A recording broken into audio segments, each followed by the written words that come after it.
ನೂತನ ಸಿಎಂ ಡಿ.ಕೆ. ಶಿವಕುಮಾರ್ಗೆ ಅತ್ತ ಅಕ್ಕಿ ಮೇಲೆ ಆಸೆ, ನೆಂಟರ ಮೇಲೆ ಪ್ರೀತಿ ಅನ್ನುವಂತಾಗಿದೆ. ನಿನ್ನೆ ತಾನೇ ಮುಖ್ಯಮಂತ್ರಿಯಾಗಿ ಶಿವಕುಮಾರ್ ಅವರು ಅಧಿಕಾರ ಸ್ವೀಕರಿಸಿದ್ದು ವಲ್ಲದ ಮನಸ್ಸಿನಿಂದಲೇ ಕೆಪಿಸಿಸಿ ಅಧ್ಯಕ್ಷ ಗಾದಿಯಿಂದ ರಾಜೀನಾಮೆ ಕೊಟ್ಟು ಆಚೆ ಬಂದಿದ್ದಾರೆ. ಇನ್ನು ಇದೀಗ ಸರ್ಕಾರ ಮತ್ತು ಪಕ್ಷದಲ್ಲಿನ ಹಿಡಿತಕ್ಕಾಗಿ ಮತ್ತೊಂದು ಕೋಲ್ಡ್ ವಾರ್ ಶುರುವಾಗುತ್ತಾ ಅನ್ನುವಂಥ ಚರ್ಚೆ ಜೋರಾಗಿದೆ. ಅಷ್ಟಕ್ಕೂ ಒಂದೇ ದಿನದ ಅಂತರದಲ್ಲಿ ಪರಿಸ್ಥಿತಿ ಬದಲಾಗಿದ್ದು ಹೇಗೆ ಮತ್ತು ಯಾಕೆ? ಈ ವರದಿ ನೋಡಿ.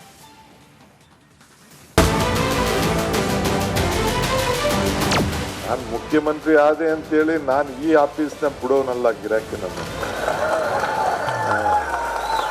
ಬಿಡೋನಲ್ಲ. ನಾನು ಯಾರ್ಯಾರಿಗೆ ಅಧಿಕಾರ ಬೇಕು, ಸ್ಥಾನಮಾನ ಬೇಕು, ಅವರೆಲ್ಲ ಡಿ.ಕೆ. ಶಿವಕುಮಾರ್ ಅವ್ರ ಜೊತೆಗೆ ಹೋಗಿ ಯಾರು ಕಾಂಗ್ರೆಸ್ ಪಕ್ಷವನ್ನು ಸದೃಢವಾಗಿ ಬೆಳೆಸಬೇಕು ಅವರೆಲ್ಲರೂ ಸಹ ನನ್ನ ಜೊತೆ ಬನ್ನಿ.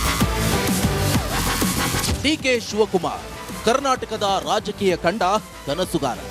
ಅದೇನೇ ಆಗಲಿ, ತಾನು ಆಸೆ ಪಟ್ಟಿದ್ದನ್ನ ಪಡೆದೇ ತೀರುತ್ತೇನೆ ಅನ್ನೋ ಹಠಗಾರ. ಮಾತ್ರವಲ್ಲ, ಗುರಿ ಈಡೇರಿಕೆಗೆ ಯಾವ ಹಂತಕ್ಕಾದರೂ ಹೋಗಬಲ್ಲೆ ಅನ್ನೋ ಛಲಗಾರ. ಇಂತಹ ಡಿ.ಕೆ.ಶಿ ನಿನ್ನೆ ಮುಖ್ಯಮಂತ್ರಿ ಗದ್ದುಗೆ ಏರಿದ್ರು. ರಾತ್ರಿ ಕೆಪಿಸಿಸಿ ಅಧ್ಯಕ್ಷರಾಗಿ ಹರಿಪ್ರಸಾದ್ ಅವರ ಹೆಸರು ಘೋಷಣೆಯಾಯಿತು. ಇನ್ನೇನಪ್ಪ, ಡಿ.ಕೆ.ಶಿಗೆ 2028ರ ಹಾದಿಯು ಸುಗಮವಾಯಿತು ಅಂತ ಆಪ್ತರು ನಿಟ್ಟುಸಿರು ಬಿಡೋ ಹೊತ್ತಲ್ಲೇ ರಾತ್ರಿ ಕಳೆದು ಬೆಳಗಾಗುವುದರೊಳಗೆ ಪರಿಸ್ಥಿತಿಯೇ ಬದಲಾಗಿದೆ.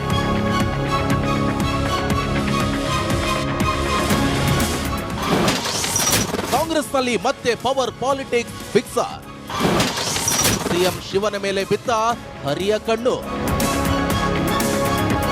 ಡಿ.ಕೆ. ಶಿವಕುಮಾರ್ಗೆ ಮುಖ್ಯಮಂತ್ರಿ ಒಲಿಯುತ್ತೋ ಇಲ್ವೋ ಅನ್ನೋ ಪ್ರಶ್ನೆಯಂತೆ ಹೆಚ್ಚಿನ ಚರ್ಚೆಗೆ ಗ್ರಾಸವಾದ ಮತ್ತೊಂದು ವಿಚಾರ ಅಂದ್ರೆ ಯಾರಿಗೆ ಕೆಪಿಸಿಸಿ ಅಧ್ಯಕ್ಷ ಪಟ್ಟ ಒಲಿಯುತ್ತೆ ಅನ್ನೋದು. ಹೌದು, ಕಾಂಗ್ರೆಸ್ನೊಳಗೆ ಒಂದು ಅಲಿಖಿತ ನಿಯಮ ಇದೆ. ಅದೇನಪ್ಪಾ ಅಂದ್ರೆ ಯಾರು ಪಕ್ಷದ ಅಧ್ಯಕ್ಷರಾಗಿರ್ತಾರೋ ಅವರೇ ಮುಂದಿನ ಸಿಎಂ ಆಗ್ತಾರೆ ಅನ್ನೋದು. ಈ ಕಾರಣದಿಂದಲೇ ಸತೀಶ್ ಜಾರಕಿಹೊಳಿ ಮಂತ್ರಿ ಸ್ಥಾನದ ಜೊತೆ ಕೆಪಿಸಿಸಿ ಪಟ್ಟದ ಮೇಲೆ ಕಣ್ಣಿಟ್ಟು ಹೈಕಮಾಂಡ್ ದುಂಬಾಲು ಬಿದ್ದಿತ್ತು. ಆದ್ರೆ ಹರಿಪ್ರಸಾದ್ ಹೈಕಮಾಂಡ್ ಆಯ್ಕೆಯಾಗಿ ಕೆಪಿಸಿಸಿ ಕಿಂಗ್ ಆಗಿದ್ದಾರೆ. ಹರಿಪ್ರಸಾದ್ ಕೆಪಿಸಿಸಿ ಅಧ್ಯಕ್ಷರಾಗಿದ್ದು ಸಿದ್ದರಾಮಯ್ಯ ಮಾತ್ರವಲ್ಲ, ಡಿ.ಕೆ.ಶಿ ಬಣಕ್ಕೂ ದಿಲ್ ಖುಷ್ ಮಾಡಿತ್ತು. ಶಿವಕುಮಾರ್ರ 2028ರ ಹಾದಿಯು ಸುಗಮವಾಯಿತು ಅಂತ ಕಣ್ಣುಗಳು ಅರಳಿದ್ವು. ಆದ್ರೆ ಈ ಖುಷಿ ಒಂದೇ ದಿನಕ್ಕೆ ಕಮರುವಂತೆ ಕಾಣ್ತಾ ಇದೆ. ಇಂದು ಕೆಪಿಸಿಸಿ ಅಧ್ಯಕ್ಷ ಹರಿಪ್ರಸಾದ್ ಹೇಳಿಕೆ ಅದೊಂದು ಮಾತು ಕಾಂಗ್ರೆಸ್ನೊಳಗೆ 2 ಪವರ್ ಸೆಂಟರ್ ಆಗ್ತವ, ಮತ್ತೆ ಕೋಲ್ಡ್ ವಾರ್ ಶುರುವಾಗುತ್ತಾ ಅನ್ನೋ ಚರ್ಚೆಗೆ ಬುನಾದಿ ಹಾಕಿದೆ. ಹರಿಪ್ರಸಾದ್ ಹೇಳಿಕೆಗೂ ಮುನ್ನ ನಿನ್ನೆ ಭಾರತ್ ಜೋಡೋ ಭವನದಲ್ಲಿ ಡಿ.ಕೆ.ಶಿ ಹೇಳಿದ ಈ ಮಾತನ್ನ ಕೇಳಿಕೊಂಡು ಬನ್ನಿ.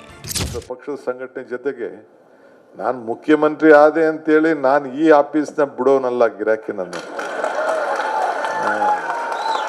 ಬಿಡೋನಲ್ಲ. ನಾನು ಇಲ್ಲೇಕೆಂದ್ರೆ ನೀವೇ ಉಸಿರು,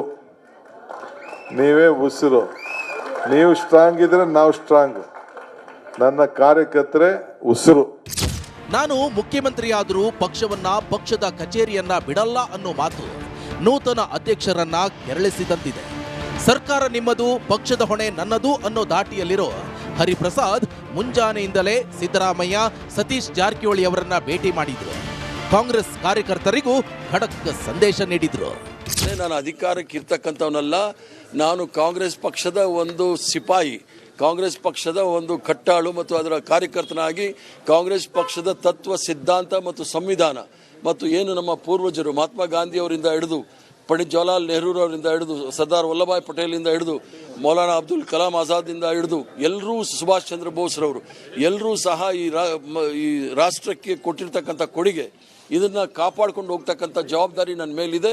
ರಾಹುಲ್ ಗಾಂಧಿ ಅವರು ಹೋರಾಟ ಮಾಡ್ತಾ ಇದ್ದಾರೆ, ಮಲ್ಲಿಕಾರ್ಜುನ್ ಖರ್ಗೆ ಸಾಹೇಬರು ಮಾಡ್ತಾ ಇದ್ದಾರೆ, ಸೋನಿಯಾ ಗಾಂಧಿ ಅವರು ಮಾಡ್ತಾ ಇದ್ದಾರೆ, ಪ್ರಿಯಾಂಕಾ ಗಾಂಧಿ ಅವರು ಮಾಡ್ತಾ ಇದ್ದಾರೆ. ನಮ್ಮ ಹೋರಾಟವನ್ನು ಅವ್ರು ಮಾಡುವಾಗ ಅವ್ರಿಗೆ ನಾವು ಶಕ್ತಿ ತುಂಬಬೇಕಾದ್ರೆ ನಾವು ಸಹ ರಸ್ತೆಗಿಳಿದು ಹೋರಾಟ ಮಾಡಬೇಕು. ಯಾರ್ಯಾರಿಗೆ ಅಧಿಕಾರ ಬೇಕು, ಸ್ಥಾನಮಾನ ಬೇಕು, ಅವರೆಲ್ಲ ಡಿ.ಕೆ. ಶಿವಕುಮಾರ್ ಅವ್ರ ಜೊತೆಗೆ ಹೋಗಿ ಯಾರು ಕಾಂಗ್ರೆಸ್ ಪಕ್ಷವನ್ನು ಸದೃಢವಾಗಿ ಬೆಳೆಸಬೇಕು, ಸೋನಿಯಾ ಗಾಂಧಿ ಅವರ ಕೈ ಬಲಪಡಿಸಬೇಕು, ಖರ್ಗೆ ಅವರ ಕೈ ಬಲಪಡಿಸಬೇಕು, ಅವರೆಲ್ಲರೂ ಸಹ ನನ್ನ ಜೊತೆ ಬನ್ನಿ ಅಂತ ಇಷ್ಟೇ ನಾನು ಹೇಳೋದೇ ವಿನಃ ಇದರಲ್ಲಿ ಯಾವುದೇ ಬಣ್ಣ ಇಲ್ಲ. ಇದರಲ್ಲಿ ಇರ್ತಕ್ಕಂಥದ್ದು ಸಂಘಟನೆಯ ಮತ್ತು ಸರ್ಕಾರದ ಈ ಎರಡನ್ನು ಸಹ ಹಂಚಿಕೊಂಡು ಮುಂದೆ ಹೋಗ್ತಾ ಇರ್ತೀವಿ. ಮೊದಲು ಅಧಿಕಾರ ಬೇಕಿದ್ರೆ ಶಿವಕುಮಾರ್ ಜೊತೆ ಹೋಗಿ ಪಕ್ಷ ಕಟ್ಟೋರು ನನ್ನ ಜೊತೆ ಬನ್ನಿ ಅಂದಿದ್ದ ಹರಿಪ್ರಸಾದ್ ಸಂಜೆ ಆಗ್ತಿದ್ದಂತೆ ತಮ್ಮ ಹೇಳಿಕೆ ಬಗ್ಗೆ ಸ್ಪಷ್ಟನೆ ನೀಡಿದ್ರು. ಅಧಿಕಾರ ಅಂತಂದರೆ ಕೆಲವರು ಬಂದು ನನ್ನ ಹತ್ರ ಅಪ್ಲಿಕೇಶನ್ ಕೊಡ್ತಾರೆ, ನಮ್ಗೆ ಅದು ಮಾಡಿ ಇದು ಮಾಡಿ ಅಂತ. ಅದೆಲ್ಲ ಮಾಡೋದು ಮುಖ್ಯಮಂತ್ರಿಗಳು.